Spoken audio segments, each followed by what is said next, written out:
The sun doesn't shine every day. The storms will come.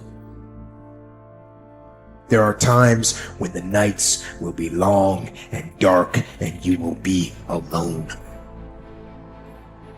There will be times when the darkness seems to consume everything. But don't let it consume you. That's anxiety. Stop. You're not where you think you are. Your map isn't producing the desired outcome. It's wrong. What should you do? You don't know. Stop. Because if you don't know where to go, there's no point going anywhere. And then what? Prepare. That's anxiety. Stop. Prepare. Well, people hate that because, well, for obvious reasons. Prepare. For what? Everything. Very, very demanding psychophysiologically. And that's also something that's really worth knowing. It's like anxiety isn't just a psychological state that's unpleasant. It's like you're revved up and you're burning resources like mad. And you're in a biochemical state such that's optimized for quick action, but that's toxic if you inhabit it for any length of time. So not knowing what to do, that is not good. And it isn't just that it makes you feel bad. It's you're running your machinery faster than you can replenish it. For some reason, there is this facade that life should be full of happiness and without its suffering, which actually makes us suffer even more.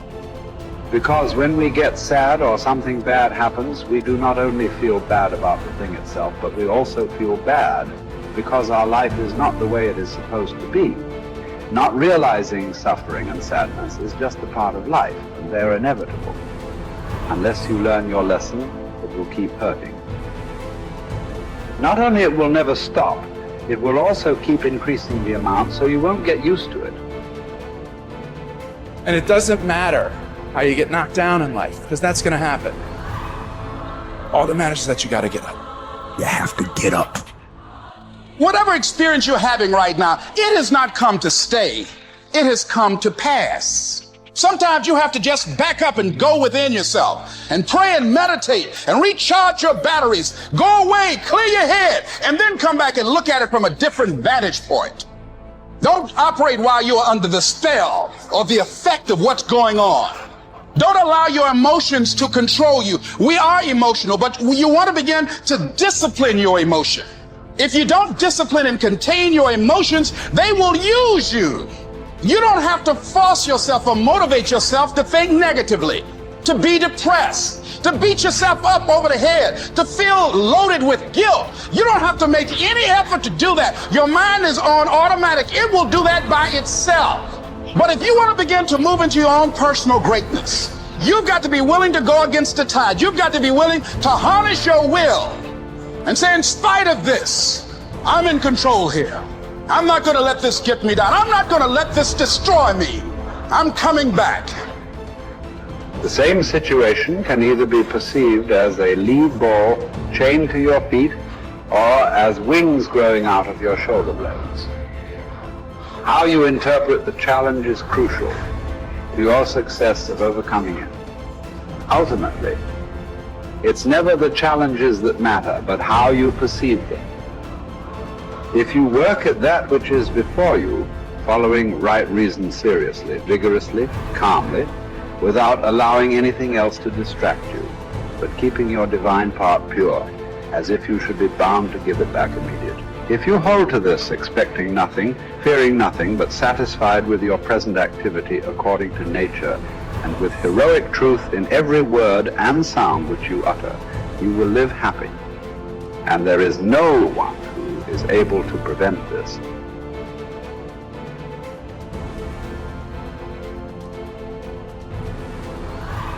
We are all bound by this oath to bear the ills of mortal life and to submit with a good grace to what we cannot avoid.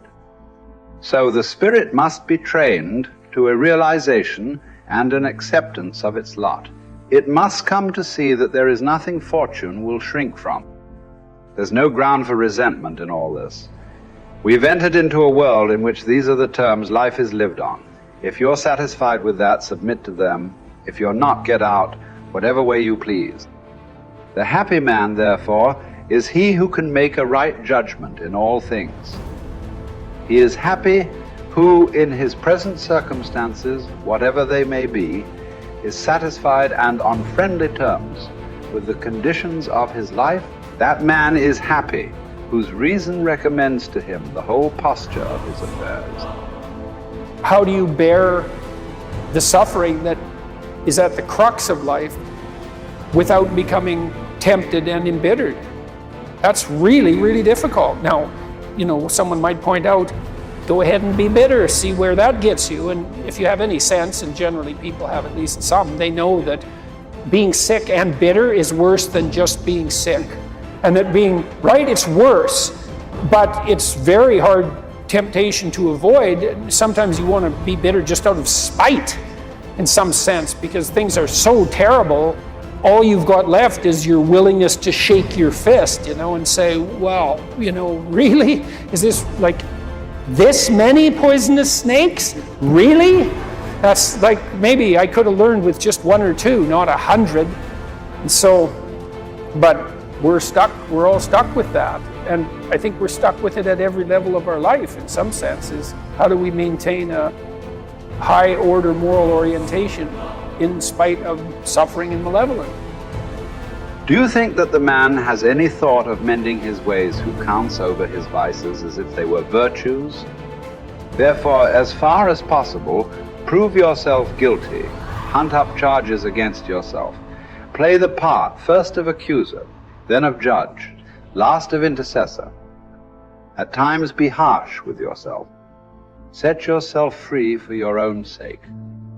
Gather and save your time, which till lately has been forced from you or filched away, or has merely slipped from your hands. Make yourself believe the truth of my words, that certain moments are torn from us, that some are gently removed, and that others glide beyond our reach. The most disgraceful kind of loss, however, is that due to carelessness. Furthermore, if you will pay close heed to the problem, you will find that the largest portion of our life passes while we are doing ill, a goodly share while we are doing nothing, and the whole while we are doing that which is not to the purpose. What man can you show me who places any value on his time, who reckons the worth of each day, who understands that he is dying daily? For we are mistaken when we look forward to death. The major portion of death has already passed. Whatever years be behind us are in death's hands. We should not manifest surprise at any sort of condition into which we are born, and which should be lamented by no one, simply because it is equally ordained for all. Yes, I say equally ordained, for a man might have experienced even that which he has escaped. And an equal law consists not of that which all have experienced, but of that which is laid down for all. Be sure to prescribe for your mind this sense of equity. We should pay without complaint the tax of our mortality. If you're looking for certainty, the reality of suffering is certain. I mean, what do you accept as evidence above all else?